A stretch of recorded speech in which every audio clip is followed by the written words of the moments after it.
Yo, welcome back to your favorite hacker's den. You're watching Webtoon BL Stories, where the code is hot and the romance is hotter. Chapter 1, The Capture. The bullet missed my head by inches. I felt the wind of it whistle past my ear, heard the crack as it embedded itself into the server rack behind me. Sparks showered down like angry fireflies, and for one breathless second, the world moved in slow motion. Move, Noah. Move your sorry ass right now. But my legs wouldn't cooperate. They'd turned to concrete, rooted to the floor of the abandoned warehouse that had been my sanctuary for the past 6 months. The warehouse that was now swarming with Romanov's men.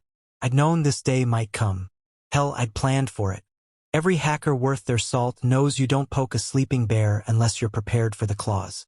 And I'd been poking the Romanov crime syndicate for 8 months straight. But knowing and being ready were two very different things. Don't kill him. The voice came from behind the wall of black-suited soldiers, smooth as aged whiskey and twice as dangerous. I want him breathing. Adrian Romanov. I'd heard his voice before, on intercepted calls, on hacked voicemails, on grainy security footage that showed a man who moved like a panther and smiled like death itself. But hearing it in person, knowing those words were meant for me, sent ice crawling down my spine. The soldiers parted like the Red Sea, and there he was. Adrian Romanov wasn't what I expected.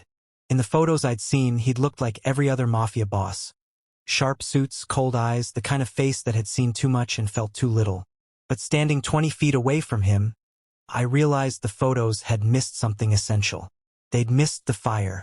His eyes were the color of burnished copper, almost amber in the dim warehouse light. Dark hair swept back from a forehead that bore a thin white scar, disappearing into his temple. He wore a charcoal gray suit that probably cost more than my entire setup of servers and encrypted hard drives. No tie. The top 2 buttons of his shirt were undone, revealing a hint of collarbone and the edge of what looked like an old scar.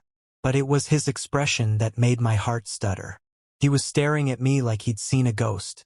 Impossible, Adrian whispered, and the single word carried more weight than I expected. His composure, that legendary Romanov control, cracked for just a moment.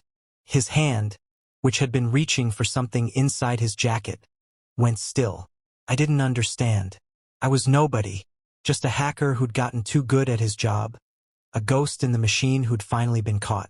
Why was the most feared crime boss in the Eastern Seaboard looking at me like I'd risen from the grave? Boss!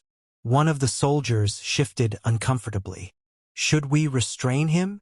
Adrian didn't answer. He walked toward me, and my brain screamed at me to run, to fight, to do something.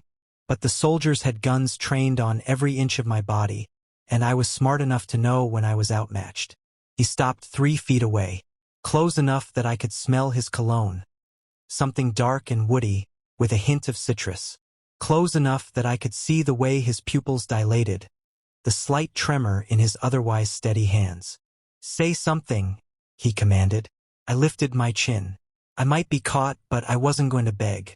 You first. Something flickered in those copper eyes. Surprise, maybe, or amusement. It was gone before I could name it. You're the ghost, he said. The ghost. That's what they'd been calling me in the underworld for months. The anonymous hacker who'd been systematically dismantling the Romanov cyber infrastructure. The one who's been bleeding my accounts, exposing my operations, fucking with my life. Occupational hazard, I said. You should really update your firewalls. That 256-bit encryption you're using? Laughable. A muscle jumped in his jaw. I just insulted a mafia boss to his face, and for a split second, I wondered if I had a death wish. But Adrian didn't hit me. He didn't even raise his voice. Instead, he reached out, slowly, deliberately, and touched my face. I flinched, couldn't help it. His fingers were warm against my cheek, calloused in a way that suggested he wasn't just a desk-bound boss. He traced the line of my jaw, then my eyebrow, where a small scar bisected the arch. How did you get this? He asked. Fell out of a tree when I was 8. Why was I answering him? I should have been spitting in his face, planning my escape. Anything but standing here like a deer in headlights while a mafia boss caressed my skin. His thumb brushed over the scar again, and something in his expression shifted, softened, almost. "You're not him," he said quietly, and I could tell he was talking more to himself than to me. "You can't be." "Not who?" Adrian pulled his hand back like he'd been burned. He took a step away, and just like that, the vulnerability was gone, replaced by the cold mask I recognized from his photos. "Take him to the penthouse," he ordered his men. "Not the holding cells. The penthouse. He's to be unharmed. Unbound. Do you understand?" "Boss, that's not standard." Did I stutter? The soldier paled. "No, sir. Penthouse. Unharmed." Two of them grabbed my arms, not roughly, exactly, but with enough force to make it clear that resistance wasn't an option. As they led me toward the door, I twisted my head to look back at Adrian.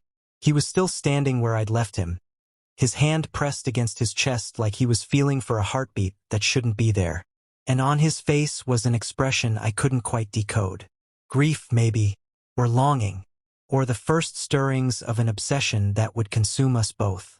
Chapter 2. The Penthouse. The penthouse wasn't what I expected.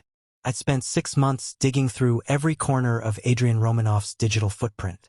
I'd seen his bank statements, his property holdings, his encrypted communications. I'd built a psychological profile so detailed that I could predict his morning coffee order. Black, 2 sugars, before you ask. But none of that prepared me for where I was standing now. The apartment took up the entire top floor of a building that overlooked the East River.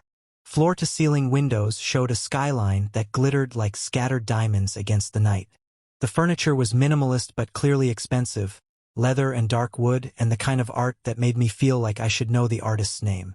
And yet, for all its luxury, something about the place felt frozen, like a museum or a shrine. "Make yourself comfortable," the soldier who'd spoken, a bald man with a neck like a tree trunk, gestured toward a leather couch that probably cost more than my car. "Mr. Romanov will be here shortly." "Am I a prisoner or a guest?" I asked.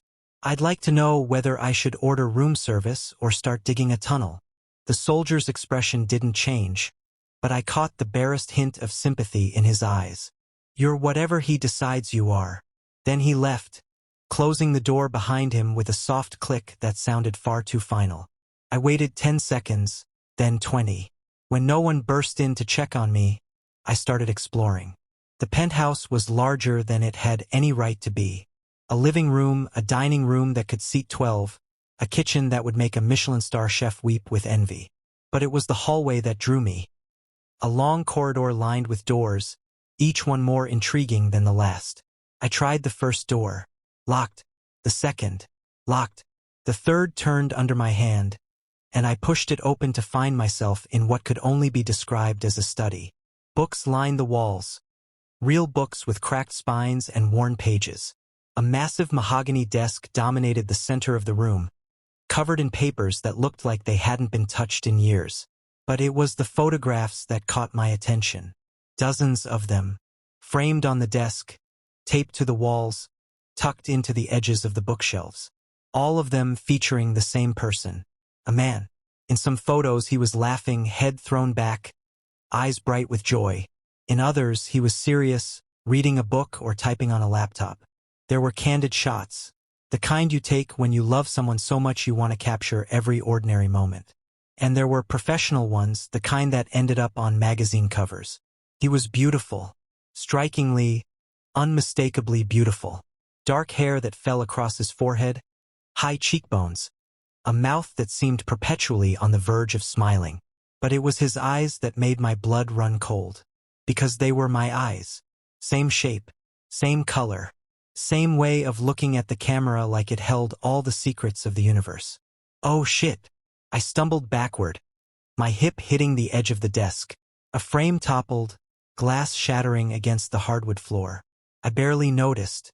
My mind was too busy racing through the implications, the impossible conclusions.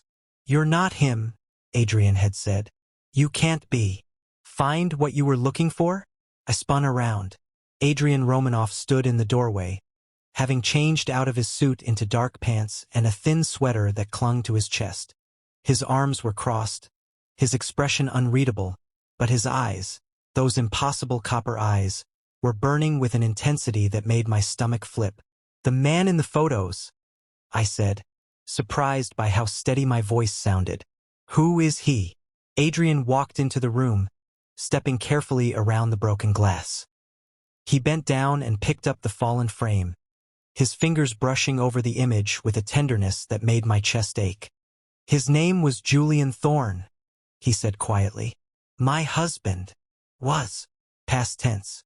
The word hung in the air between us, heavy as a tombstone.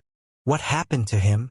Adrian set the frame back on the desk, positioning it exactly where it had been before. 3 years ago, his car exploded on the Brooklyn Bridge. They never found enough of his body to bury. I should have said I was sorry. It was the human thing to do, the expected response. But I was a hacker trained to find patterns, to connect dots that didn't seem to connect. And something about this story wasn't adding up. "You think I look like him," I said slowly. "That's why you didn't kill me. I think you're his mirror image." Adrian moved closer, close enough that I could feel the heat radiating from his body. "I think the scar on your eyebrow matches the one he got when he was 12, falling off his bike.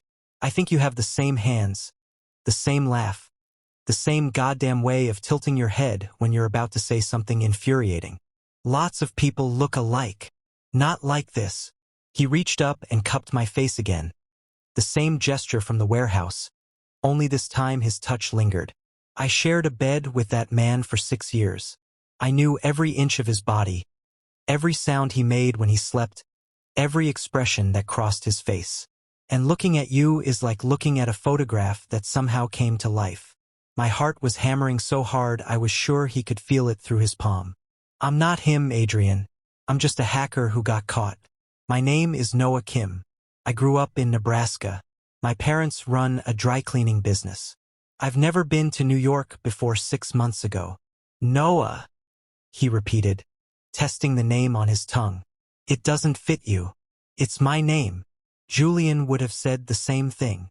Adrian's thumb traced my lower lip, featherlight, and every nerve in my body lit up like a Christmas tree.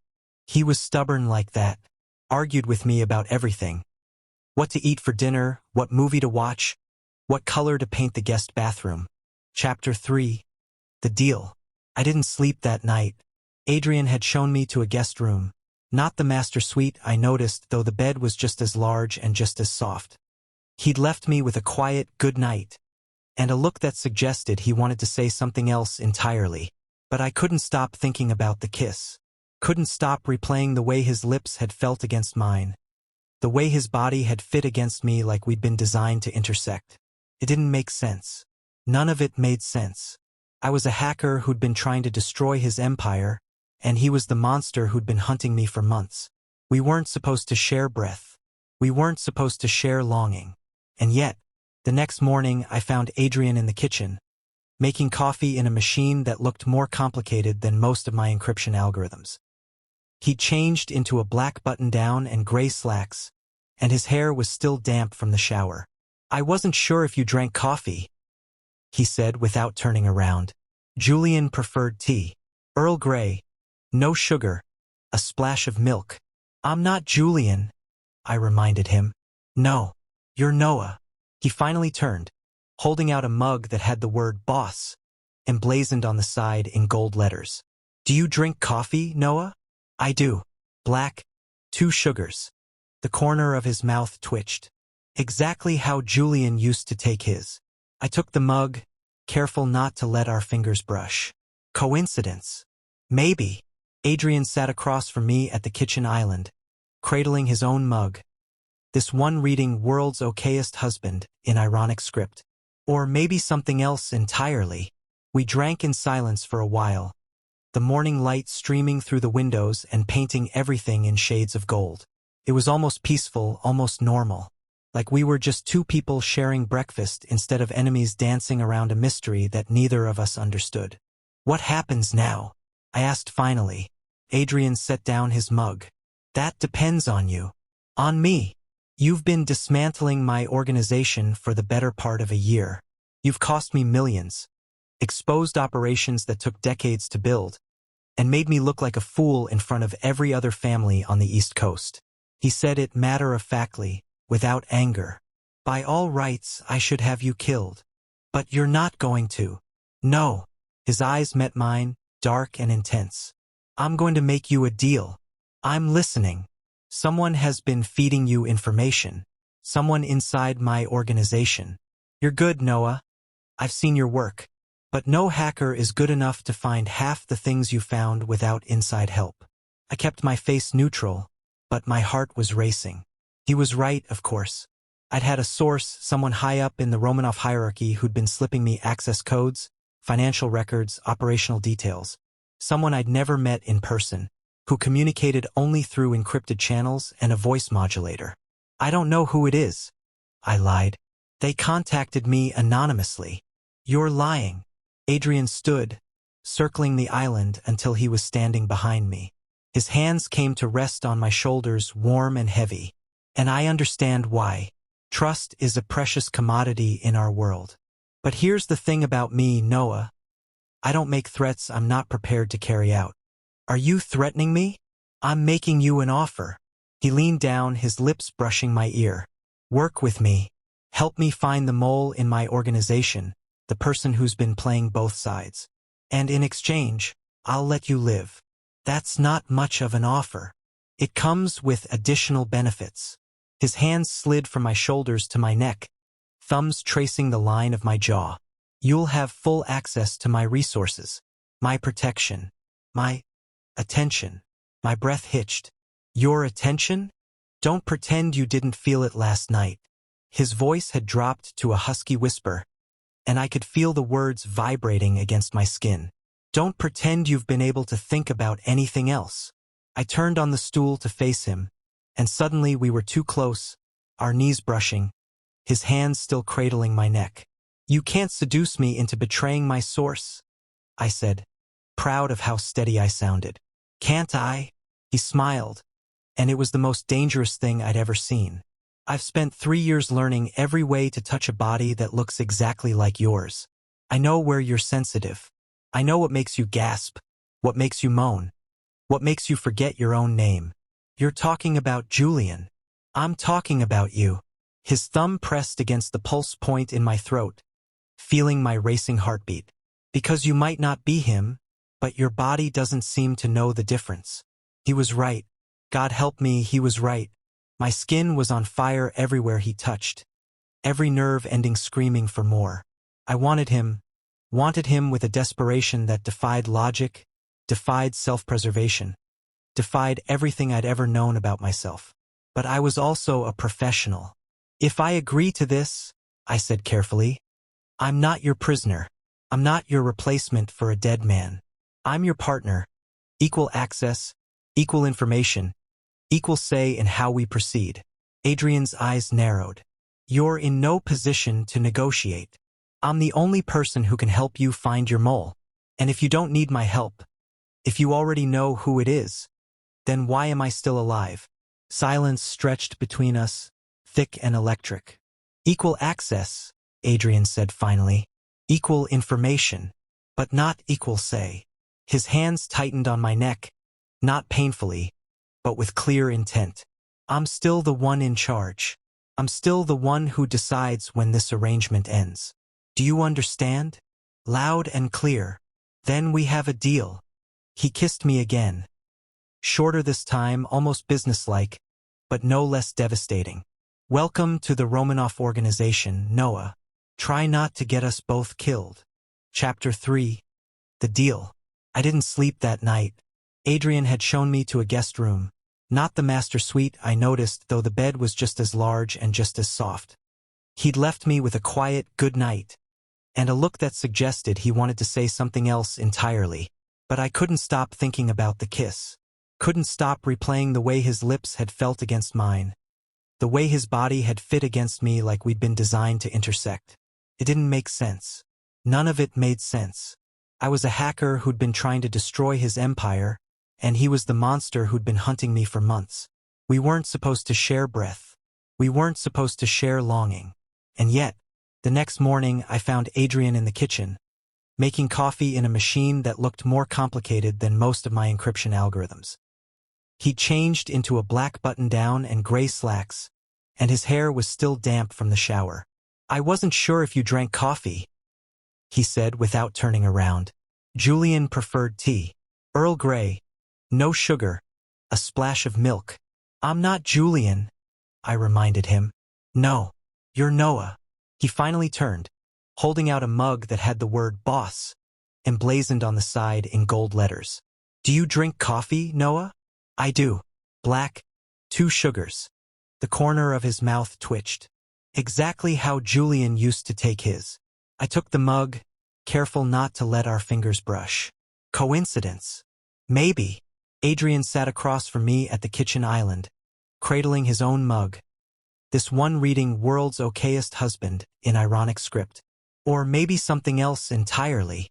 We drank in silence for a while, the morning light streaming through the windows and painting everything in shades of gold.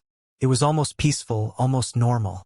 Like we were just 2 people sharing breakfast instead of enemies dancing around a mystery that neither of us understood.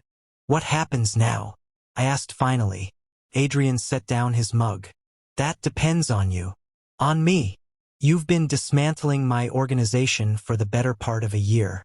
You've cost me millions, exposed operations that took decades to build, and made me look like a fool in front of every other family on the East Coast." He said it matter-of-factly, without anger. "By all rights, I should have you killed. But you're not going to." "No." His eyes met mine, dark and intense. "I'm going to make you a deal. I'm listening. Someone has been feeding you information. Someone inside my organization. You're good, Noah. I've seen your work. But no hacker is good enough to find half the things you found without inside help." I kept my face neutral, but my heart was racing. He was right, of course. I'd had a source, someone high up in the Romanov hierarchy who'd been slipping me access codes, financial records, operational details. Someone I'd never met in person, who communicated only through encrypted channels and a voice modulator. "I don't know who it is," I lied. "They contacted me anonymously." "You're lying." Adrian stood, circling the island until he was standing behind me. His hands came to rest on my shoulders, warm and heavy. "And I understand why. Trust is a precious commodity in our world. But here's the thing about me, Noah. I don't make threats I'm not prepared to carry out." "Are you threatening me?" "I'm making you an offer." He leaned down, his lips brushing my ear. "Work with me. Help me find the mole in my organization, the person who's been playing both sides. And in exchange, I'll let you live." "That's not much of an offer. It comes with additional benefits." His hands slid from my shoulders to my neck, thumbs tracing the line of my jaw. "You'll have full access to my resources, my protection, my attention." My breath hitched. "Your attention? Don't pretend you didn't feel it last night." His voice had dropped to a husky whisper, and I could feel the words vibrating against my skin. "Don't pretend you've been able to think about anything else." I turned on the stool to face him, and suddenly we were too close, our knees brushing, his hands still cradling my neck. "You can't seduce me into betraying my source," I said, proud of how steady I sounded. "Can't I?" He smiled, and it was the most dangerous thing I'd ever seen. "I've spent 3 years learning every way to touch a body that looks exactly like yours. I know where you're sensitive. I know what makes you gasp, what makes you moan, what makes you forget your own name. You're talking about Julian. I'm talking about you." His thumb pressed against the pulse point in my throat, feeling my racing heartbeat. "Because you might not be him, but your body doesn't seem to know the difference." He was right. God help me, he was right. My skin was on fire everywhere he touched, every nerve ending screaming for more. I wanted him with a desperation that defied logic, defied self-preservation, defied everything I'd ever known about myself. But I was also a professional. "If I agree to this," I said carefully, "I'm not your prisoner. I'm not your replacement for a dead man. I'm your partner. Equal access, equal information, equal say in how we proceed." Adrian's eyes narrowed. "You're in no position to negotiate." I'm the only person who can help you find your mole.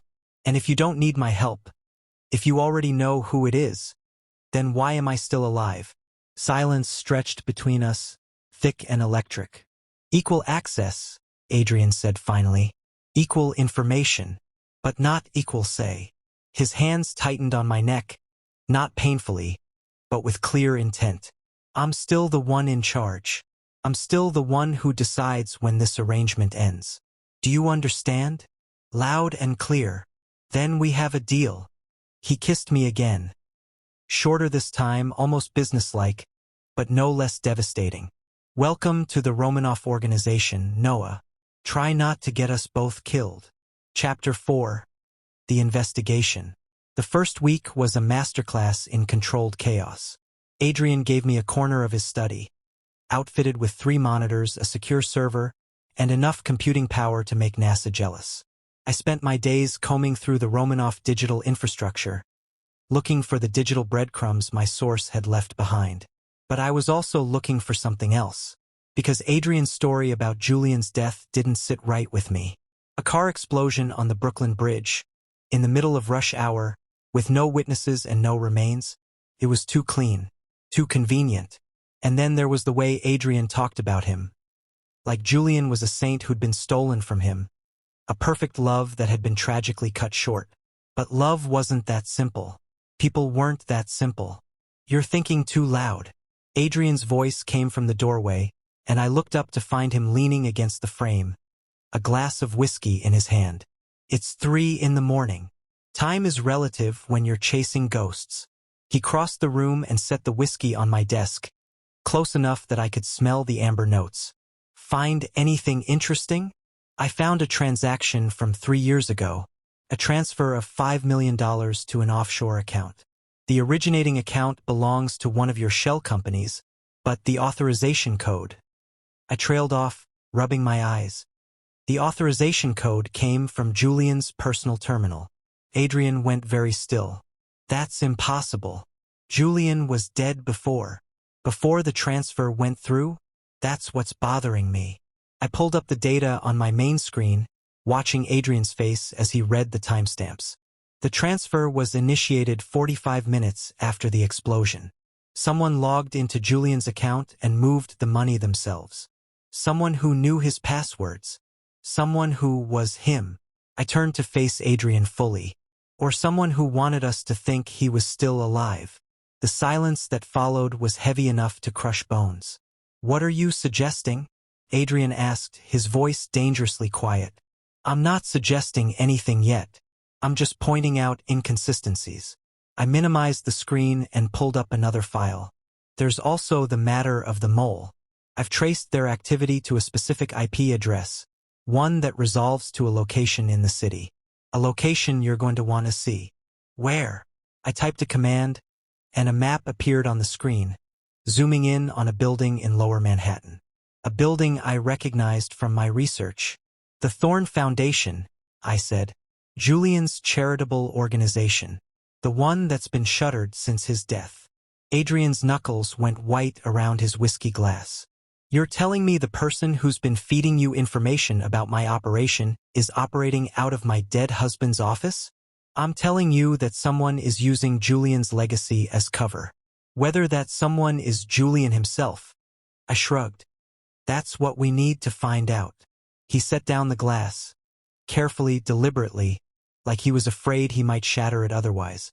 Then he crossed the room in 3 strides and pulled me out of my chair, his hands gripping my upper arms. If you're lying to me, I'm not. I met his gaze without flinching. I'm not Julian, Adrian. I don't have any secret agenda. I'm just a hacker who found something that doesn't add up. And I'm telling you because you deserve to know. His grip loosened, but he didn't let go. Instead, he pulled me closer, until our chests were touching, until I could feel the rapid beat of his heart against mine. You have no idea what you've done to me, he murmured. Walking into my warehouse, looking like that, kissing me back like you meant it. Now digging up ghosts I'd buried so deep I thought they'd never surface. I'm just doing my job. My job. Adrian laughed, a hollow sound. That's what Julian used to say. Whenever I asked him about the late nights, the secret phone calls, the way he'd flinch whenever I touched him during that last year. "Just doing my job," he'd say. And I believed him because I wanted to believe him. I felt a chill that had nothing to do with the temperature. "What are you saying?" "I'm saying that Julian wasn't always the man I married." Adrian's thumb traced my collarbone through my shirt. "The last year of our marriage, he changed, became distant, secretive. I told myself it was stress, that running a foundation and being married to me was taking its toll. But now you think he was planning something. Now I think he might still be planning it." Adrian's eyes bore into mine, searching for something I couldn't name. "And I think you're the key to finding out what." He kissed me again, and this time there was nothing businesslike about it. This was desperate, hungry. The kiss of a man who'd spent 3 years drowning and had finally found something to cling to. I should have pushed him away. Should have reminded him that I wasn't Julian, that I was just a tool he was using to solve a mystery. But his hands were in my hair, and his tongue was sliding against mine, and my back was against the desk, and "We should stop," I gasped. Yes. He didn't stop. His lips moved to my jaw, my throat, the hollow at the base of my neck. "We absolutely should. Adrian, tell me you don't want this." His teeth grazed my pulse point, and I moaned. "Tell me you don't want me, and I'll walk away. I'll put you in a safe house, give you a new identity, let you disappear forever. But if you're going to stay, if you're going to be in my life, in my bed, in my head, then I need to know that this is real. That you're real." I looked at him, really looked at him, at the grief written in every line of his face, the desperation in his eyes, the way his hands shook slightly where they held me. And I made a choice I couldn't take back. "This is real," I whispered. "I don't understand it, but it's real." Adrian kissed me again, softer this time, and when he pulled back, there was something new in his expression, something that looked terrifyingly like hope. "Then let's find out what really happened to my husband," he said. "Together." Chapter 5: The Foundation. The Thorn Foundation occupied the top 3 floors of a building in the financial district. Fitting, given that Julian had made his money in investments before marrying into the Romanov Empire. Adrian had the keys, the access codes, and a team of soldiers waiting in unmarked cars outside. But he left the soldiers behind when we went inside. Just the 2 of us, walking through a lobby that smelled like dust and abandonment, our footsteps echoing off marble floors that hadn't been polished in 3 years. "It's a mausoleum," I murmured, looking at the photographs that lined the walls. Julian in a tuxedo at a charity gala. Julian shaking hands with the mayor. Julian accepting an award for his work with at-risk youth. Always smiling, always perfect, always just slightly out of reach. It was his pride and joy. Adrian's voice was hollow. He built this foundation from nothing. Said he wanted to leave something behind that mattered. Something that wasn't built on blood and fear. That must have been hard for you to hear. It was the truth. Adrian stopped in front of a photograph. Julian laughing at something off camera. His head thrown back, his eyes bright. "I knew what I was when he married me. We both did. But he loved me anyway. I wanted to ask what had changed. Wanted to know why a man who'd seemed so devoted would become distant, secretive, maybe even treacherous. But the elevator had arrived, and Adrian was stepping inside, and this wasn't the time for questions that could wait. The top floor was different from the rest of the building. Where the lower floors were dusty and abandoned, this floor was active. Lights hummed overhead. Computers beeped in the distance. The air smelled like coffee and ozone, the unmistakable scent of technology working overtime. "Someone's been using this space," Adrian said quietly, his hand going to the gun holstered at his hip. "Recently." I pointed to a coffee mug sitting on a nearby desk, still warm to the touch. "Like, within the last hour." We moved through the office slowly, checking corners, watching for movement. The layout was strange. Cubicles arranged in a pattern I almost recognized, server racks tucked into alcoves, monitors displaying data that made my hacker heart race. And then I saw it. On the far wall, covering an entire section from floor to ceiling, was a map. Not a physical map, but a digital one, projected onto the wall by a series of hidden projectors. Red lines crisscrossed the city, connecting buildings and safe houses and businesses. Romanov Holdings, every single one. He's been tracking you, I breathed. Whoever this is, they've been mapping your entire operation. Adrian's jaw tightened. Can you trace it back to the source? I can try. I sat down at the nearest terminal, fingers flying over the keyboard. The system was sophisticated, more sophisticated than anything I'd seen outside of my own setup. But it had vulnerabilities. Everything had vulnerabilities. I found the back door in 47 seconds. And what I found on the other side made my blood run cold. Adrian, I said carefully, you need to see this. He was at my shoulder in an instant, reading the screen over my head.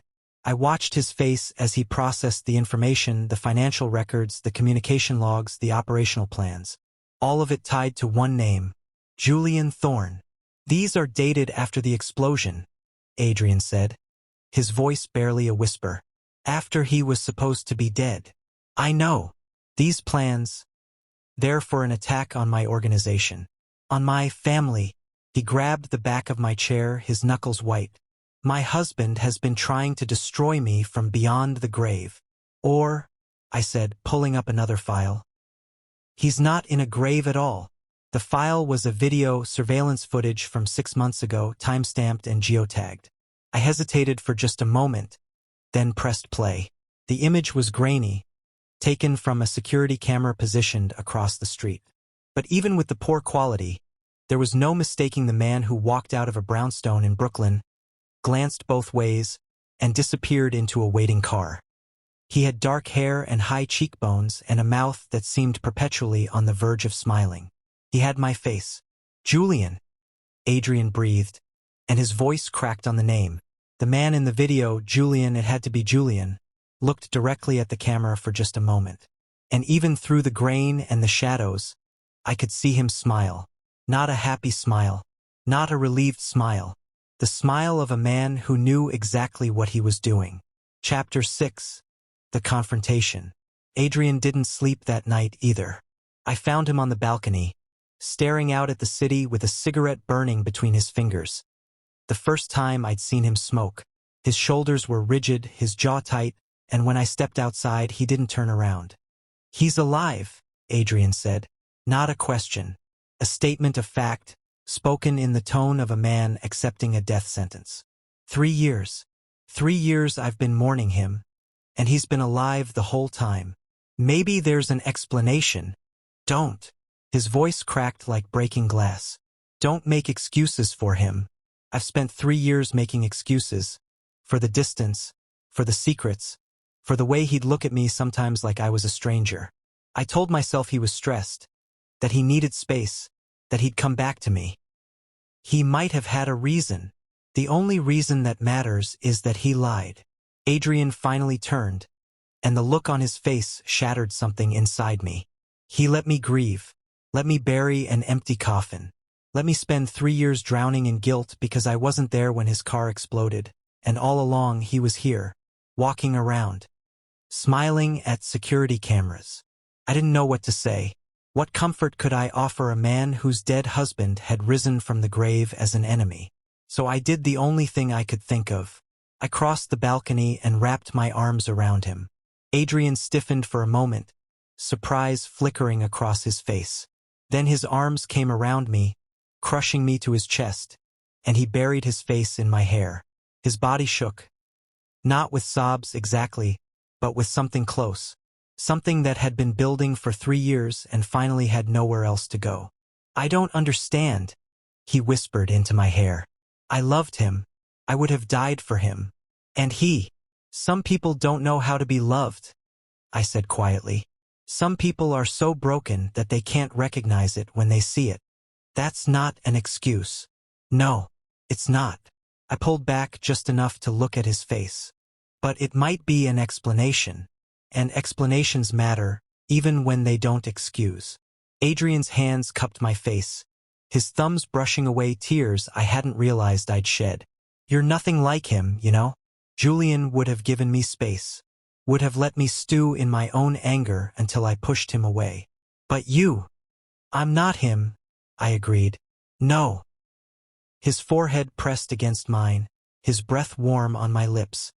You're better. He kissed me like I was the only real thing in a world full of ghosts, like he was trying to memorize the shape of my mouth, the taste of my tongue, the way I gasped when his teeth grazed my lower lip. I kissed him back with everything I had, pouring all my confusion and fear and desperate wanting into the press of my body against his. We ended up in his bedroom. I wasn't sure how. The journey was a blur of hands and mouths and discarded clothing. His bed was huge, the sheets cool against my overheated skin, and when he lowered himself onto me, I thought I might die from the sheer intensity of it. Tell me if you want to stop, he murmured against my throat. I don't want to stop. Good. His hand slid down my chest, my stomach lower, because I don't think I could. What followed was a revelation. Adrian touched me like he'd been waiting his whole life for permission, like every caress was a prayer, every kiss an absolution. He learned my body with an intensity that should have frightened me, and maybe it did a little, but mostly it made me feel seen, made me feel real.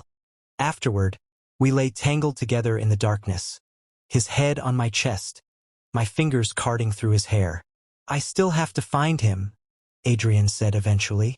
Whatever his reasons, whatever his plans. I need to look him in the eye and ask him why. I know. I'm not going to kill him. His voice was steadier now, almost calm. Whatever else he's done, I can't. I know. But I need you to understand something. He lifted his head, meeting my eyes in the dim light. Whatever happens with Julian, whatever we find out, you're not a replacement. You're not a consolation prize. What I feel for you is real. And it's separate, and I need you to believe that. I wanted to believe it. God, I wanted to, but Julian was still out there, wearing my face, plotting God knows what. And until we found him, until we understood what he wanted, why he'd faked his death, why he'd been targeting his own husband's empire, I couldn't let myself trust anything. I believe you, I lied. Adrian kissed my forehead, soft and sweet. You're a terrible liar, Noah Kim. Occupational hazard. He laughed.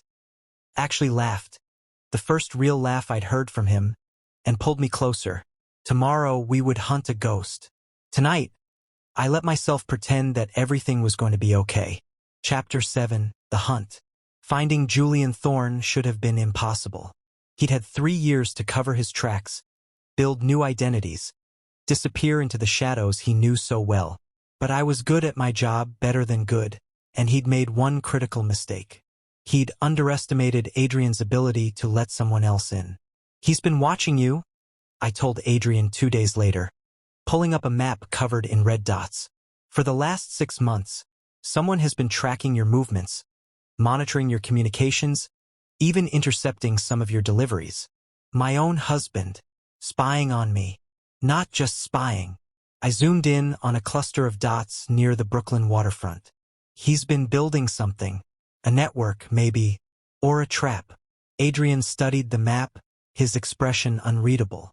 Can you find his exact location? I can try. I pulled up a program I'd been developing, a location triangulator that worked by cross-referencing multiple data sources.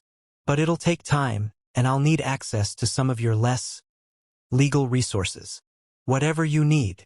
Even if it means admitting to your people that you're working with me, that you've brought the enemy into your inner circle. Adrian's jaw tightened. My people trust my judgment. Or they pretend to, which amounts to the same thing. And Julian? Will his people trust you? The question hung in the air between us. Because that was the real issue, wasn't it? Julian had been building something for 3 years, an organization, a network, an army. And if he'd been able to stay hidden for that long, he'd had help. Loyal followers who believed in whatever cause he was fighting for.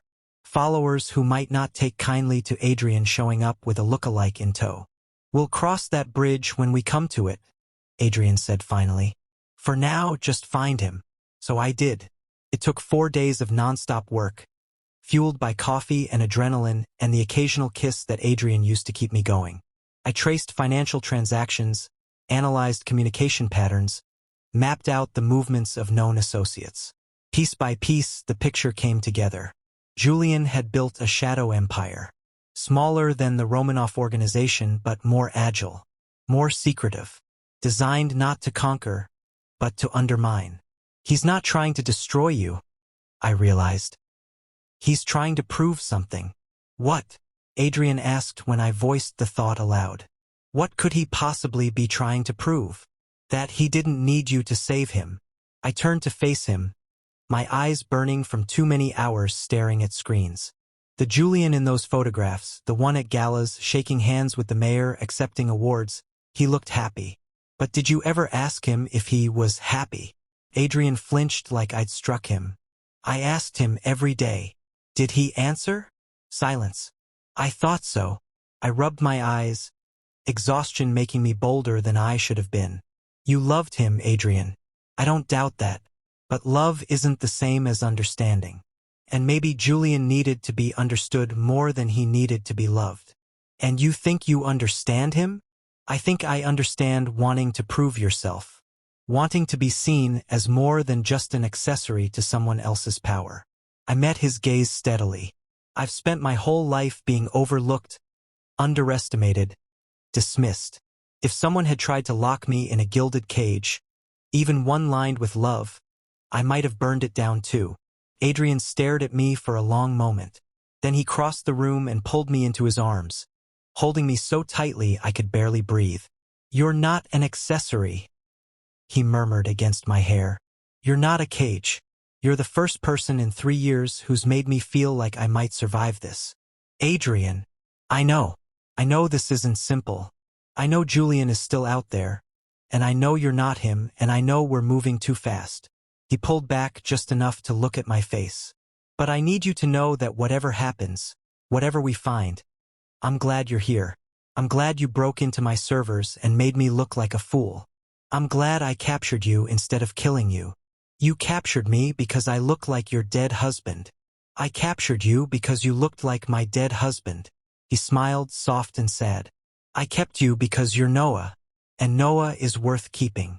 I kissed him then, because I didn't have words for what I was feeling, because the only way I knew to answer was with the press of my lips against his, the slide of my tongue, the desperate clutch of my fingers in his shirt.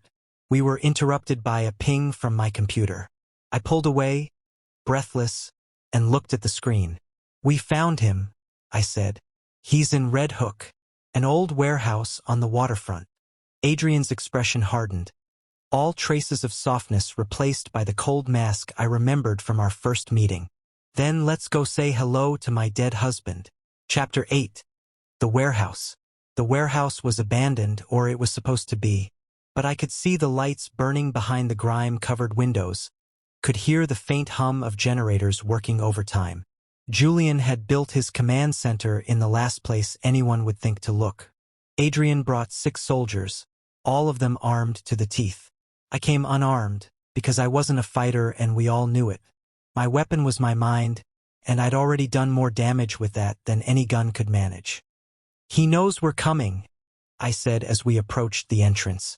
I've been tracking his counter-surveillance. He's known for at least an hour. Then he'll be ready. Adrian's hand found mine, squeezing once before letting go. Stay behind me, no matter what happens. I'm not going to. No matter what. The door opened before we could knock. A woman stood in the doorway, tall, dark-skinned, with close-cropped silver hair and eyes that missed nothing. She wore a tailored suit that cost more than my first car, and she looked at Adrian like she'd been expecting him for years. Mr. Romanov, she said. We've been waiting. Who are you? Someone who believes in Julian's vision. Someone who thinks you deserve to hear his side of the story before you pass judgment. She stepped aside, gesturing into the warehouse. Come. He's upstairs. Adrian's hand went to his gun. This could be a trap. Everything in your life has been a trap for the last 3 years. The woman smiled, and there was no warmth in it. The question is whether you're brave enough to walk into one knowingly. We went inside. The warehouse had been transformed not into a fortress, exactly, but into something close. Computers lined the walls, their screens displaying data I recognized all too well. Men and women in tactical gear moved between workstations, paying us no attention. And in the center of it all, standing in front of a massive screen displaying the Romanov family tree, was Julian. He was thinner than in the photographs, more tired. The dark hair was shot through with gray at the temples, and there were shadows under his eyes that spoke of sleepless nights and heavy burdens. But the face was the same. The high cheekbones, the full mouth, the way he tilted his head when he was thinking. My face. Hello, Adrian. Julian's voice was softer than I'd expected, almost gentle. I was wondering when you'd come. Adrian didn't move, didn't speak, just stood there, staring at the man he'd mourned for 3 years, the man who'd been alive all along. You're not going to shoot me? Julian asked. I'd understand if you wanted to. I'm not here to shoot you. Adrian's voice was barely controlled. I'm here to understand. Understanding. Julian's eyes flicked to me, and something flickered in their depths. Surprise, maybe, or recognition. And you brought a friend. Noah Kim, I presume. The ghost who's been haunting my husband's networks. Your ex-husband, I said, because I couldn't help myself. You faked your death, remember? That tends to void the marriage contract. Julian laughed. A genuine laugh, warm and surprising. I like him. He's got fire. Don't. Adrian took a step forward, his voice sharp. Don't you dare pretend this is a social call. You faked your death. You let me bury an empty coffin. You've spent 3 years building an organization designed to tear mine apart. And now you're going to tell me why. Because you were going to destroy me first. The words hit like a physical blow. What?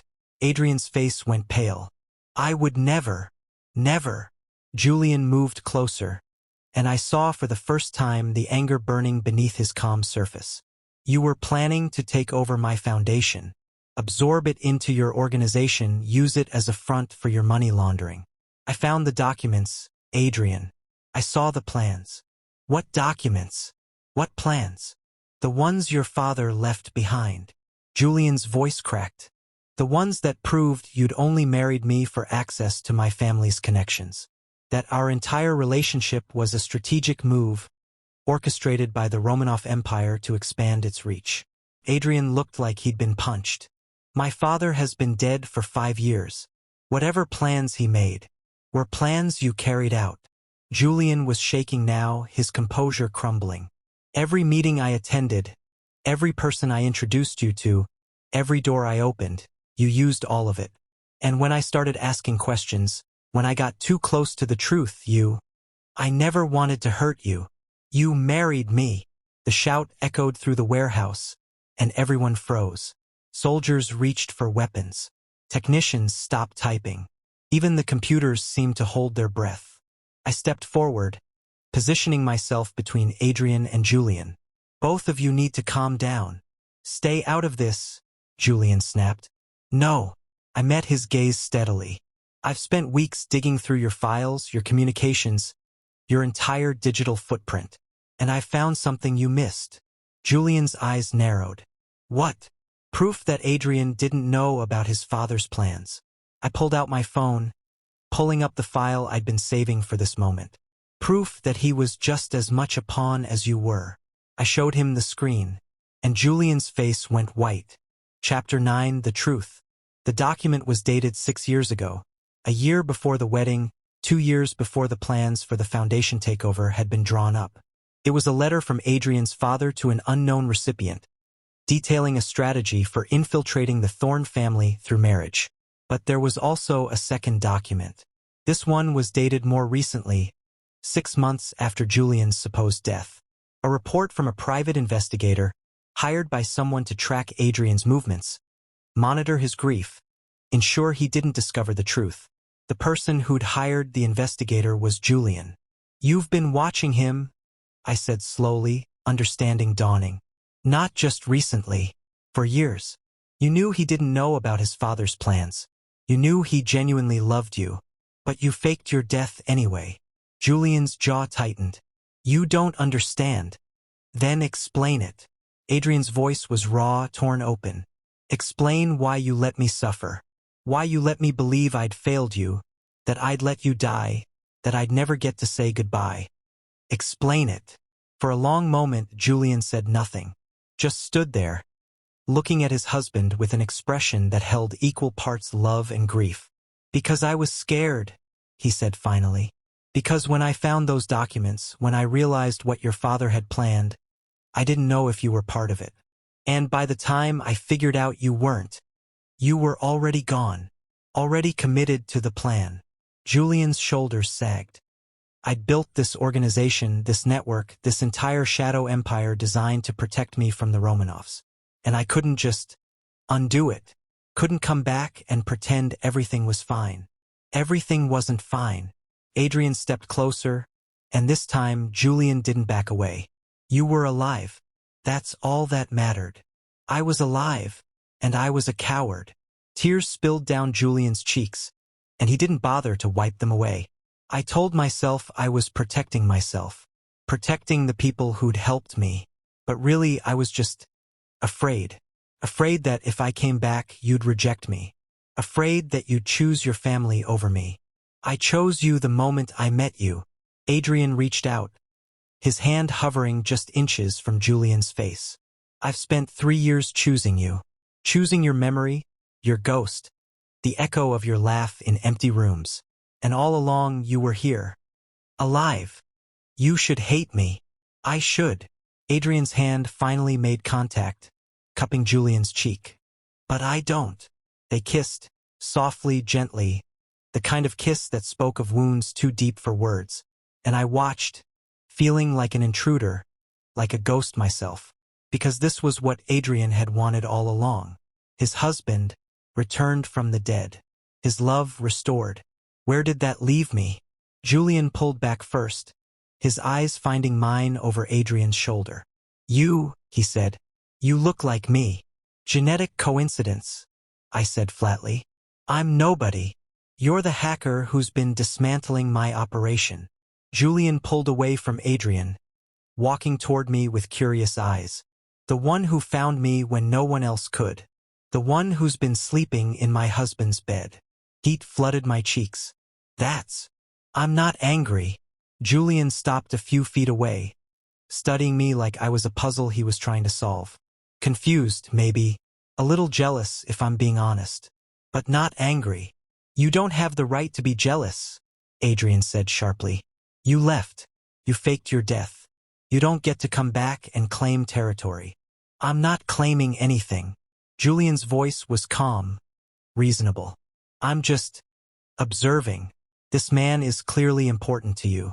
And he's important to me too, whether he knows it or not. What do you mean? I asked. Julian smiled, that same smile from the surveillance footage, the one that had made my blood run cold. I mean that you're not a genetic coincidence, Noah. You're not random at all. What are you talking about? Adrian started. But Julian was already pulling something from his pocket. A photograph, creased and faded, clearly years old. He handed it to me. The photograph showed a woman holding twin babies.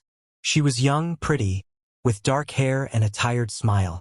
The babies were wrapped in matching blankets, their tiny faces identical. Her name was Elena Thorne, Julian said quietly. My mother. And those are her sons. I stared at the photograph, my mind refusing to process what I was seeing. I don't have a twin. I grew up in Nebraska. My parents are your adoptive parents. Wonderful people, I'm sure. But they're not your biological parents. Julian pointed to the baby on the left. That's me. And the other one was given away at birth, Adrian finished, his voice hollow. Elena couldn't afford to keep both of you. She chose Julian because he was born first, and she gave the other one to a family who could provide a better life. No, I shook my head, stepping back. No, that's not possible. I would have known. I would have felt something. You did. Julian's eyes were kind now, almost gentle. You've been feeling it your whole life. That sense of being disconnected, of not quite belonging. That's why you became a hacker, because it's easier to exist in the digital world than the real one. That's why you've never been able to settle down, never been able to commit. Because somewhere inside, You've always known you were missing something. Tears burned in my eyes, and I hated him for it. Hated him for making me feel so seen. Even if this is true, I managed, it doesn't change anything. I'm still me. I'm still the guy who broke into your systems and tried to destroy your empire. Yes, Julian smiled. Which makes you exactly the kind of person I need. For what? For the fight that's coming. Julian looked at Adrian, then back at me. Because my faked death wasn't just about escaping the Romanovs. It was about uncovering a larger conspiracy, one that goes beyond families and empires, one that threatens everyone we love. Adrian stepped forward, his hand finding mine. What conspiracy? Julian's expression darkened. The one that killed my mother. The one that separated Noah from me. The one that's been manipulating both our families for generations. He looked at the photograph in my hands, then at our joined fingers. Welcome to the family, little brother, he said. I'm sorry it took so long to find you. Chapter 10, The Future. The warehouse felt different after that. The soldiers still stood at attention. The computers still hummed with data. But the air had shifted. Something had changed, something fundamental that none of us fully understood yet. I sat on a crate near the back, the photograph still clutched in my hands, trying to process everything Julian had told me. Our mother, Elena, had been more than just a single mother struggling to make ends meet. She'd been an informant, someone who'd worked inside the Romanov organization, feeding information to rival families. Someone who'd been killed when she got too close to the truth. The truth about a shadow organization that had been manipulating the mafia world for decades. An organization that had seen value in both the Romanovs and the Thorns, and had used them against each other. You're thinking too hard. Adrian sat down beside me, close enough that our shoulders touched. I can practically hear the gears turning. There's a lot to think about. There's a lot we still don't know. He took my hand, lacing his fingers through mine. But we'll figure it out. Together. I looked at him, really looked at him. At the man I'd been sent to destroy, the man who'd captured me instead. The man who'd kissed me like I was the answer to prayers he'd stopped believing in. What about Julian? I asked. What about him? You still love him. I can see it every time you look at him. Adrian was quiet for a moment. I do. 3 years of grief doesn't just disappear because someone comes back from the dead. But love isn't a zero-sum game, Noah. Loving him doesn't mean I can't love you. That's not how it works. Maybe not, but it's how I work. He turned to face me, his copper eyes burning with an intensity that made my heart stutter. You asked me once if I was using you as a replacement for Julian. I told you I wasn't, and I meant it. Adrian, you're not him. You're stubborn where he was accommodating, reckless where he was careful, infuriating where he was charming. Adrian smiled, soft and real. You're also brilliant and brave, and you kiss like you're trying to win a war. And I've fallen for you. Completely. Irrevocably. Fallen. I wanted to argue. Wanted to point out all the reasons this was insane, impossible, doomed to fail. But the words wouldn't come. Instead, I kissed him. Right there. In the middle of Julian's warehouse. Surrounded by soldiers and computers and the ghost of a past I was only beginning to understand. I kissed him with everything I had. All my fear, all my hope, all my desperate, impossible love. Adrian kissed me back just as fiercely, his hands tangling in my hair, his body pressing against mine like he was trying to fuse us together. Get a room, Julian called from across the warehouse. But there was no heat in it, only exhaustion and something that might have been relief. We broke apart, breathless and laughing, and I realized it was the first time I'd laughed in weeks. So what happens now? I asked. Adrian looked at Julian, who nodded slowly. Then he looked back at me, his expression serious. Now, he said, we find out who's been pulling the strings. We take down the organization that killed your mother and manipulated our families. We build something new, something better. And us? Adrian's hand cupped my face, his thumb tracing the scar on my eyebrow. Us, he said, is just getting started. I leaned into his touch, letting myself believe, for the first time in my life, that maybe I'd finally found where I belonged. Not in the shadows, hiding behind screens and aliases, but here, in the arms of a man who'd gone from enemy to something I couldn't yet name. The future was uncertain. The danger was real. And somewhere in the shadows, the true mastermind was still watching, still waiting, still planning. But for now, for this one perfect moment, I let myself be happy. Because I was Noah Kim, hacker, orphan, look-alike, pawn. And I was finally ready to become the king. The end. Or is it? In the shadows of Brooklyn, a phone buzzes with a new message. A shadowy figure reads it, smiles, and begins to type a reply. Phase 2 begins. Bring me the Romanov. The game has only just begun. Thanks so much for watching, everyone. Don't forget to like, share, comment, and subscribe if you haven't already. I'll see you in the next video. Take care and keep enjoying BL stories with Webtoon BL.